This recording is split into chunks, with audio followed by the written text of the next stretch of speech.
Hey YouTube family, welcome back to the GIA channel, where today we're going to be talking about the stories in your head, okay? So I know this is kind of a complicated one, but it's a really good one, so stick with me and we'll get through it. So the idea is this, that we have stories that are going on in our head all the time. And we're basically telling ourselves stories in our head that aren't true, okay? So here's the deal. So this is the way I like to describe it. We're all little kids trapped in adults' bodies, okay? So as you grow, you are going to respond to life the way that you responded pretty much when you were a kid. Because when you were a kid, the world and your parents and your teachers and situations, they all pretty much sent you messages, kind of like receiving tons of text messages over and over and over that say the same thing.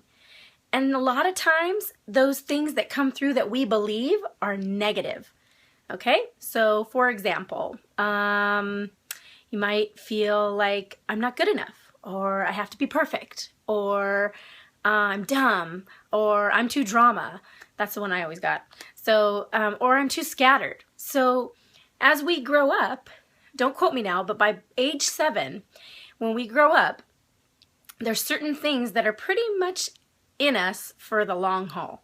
So the idea is that as you grow and you become a teenager and early 20s, 30s, whatever, it's really important that you pay attention to the messages that you believed as a kid, because those things still affect you today. Even like 80-year-olds can be affected by what happened to them when they were between ages 0 to 7, okay? Because we all have patterns of behavior that we keep doing.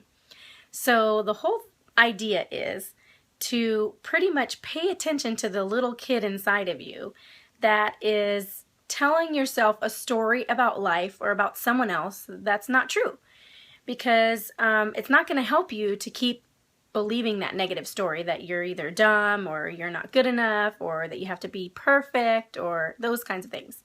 So let me give you an example from my life. So when I was little, I had a lot of disconnect with family members, like death in my family at a young age, divorce, just lots of things where people just went away. So even in my life today, I have to pay attention to that little wheel that's turning over and over and over again in my head that tells me that people just don't care and they're going to go away. Okay? Because that's not true.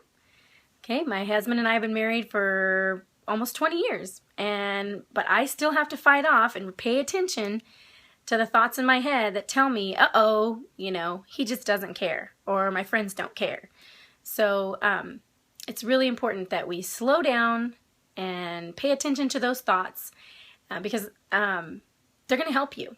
If you recognize when you get upset and what kinds of things upset you and why you do what you do. I'm a very, very, very big proponent of paying attention to why you do what you do. What motivates you to say what you say, to believe what you believe, to do what you do, to act the way you do? What's in there that's motivating you? Is it those negative thoughts? Is it that reel that's playing over and over and over in your head that you're not good enough? So you're trying really hard to be good enough, or trying really hard to be funny enough or silly enough or whatever. When you find yourself like having a difficulty in a relationship or getting upset about something or recognizing that there's this one thing that keeps setting you off and upsetting you. So kind of pay attention to those patterns that come up and start asking yourself, is there a story that I'm telling myself in my head that's not true? How can I address that? What can I do about that? So just start paying attention. And a good thing to do to help you pay attention is to journal and write out, write out your day, or write out some things that have happened, and just express it in some way, or talk to somebody. So to sum up today's topic, pretty much it's pay attention to the stories that you're telling yourself in your head that aren't true, And remember that you're always going to be a little kid trapped in a teenager's body or a middle-aged body or an old person's body or whatever age you are. There's still a little kid in there. And get to know that little kid and what that little kid is saying and what that little kid is believing and what that little kid is thinking. And then you can do something called parts therapy. If you want to look it up online, go right ahead.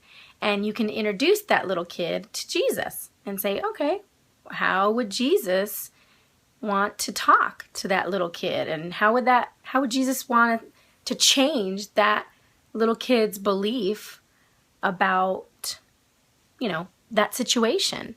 So God is always at work around us, and he allows certain situations to come in our lives so that we pay attention. So get to know the little kid and remember to pay attention to the stories in your head that aren't true and to change those stories. Okay? So I hope you enjoyed today's edition of the GIA channel. I'm Gia, your personal life cheerleader, signing off for today. Until next time, remember, don't stay stuck. Bye.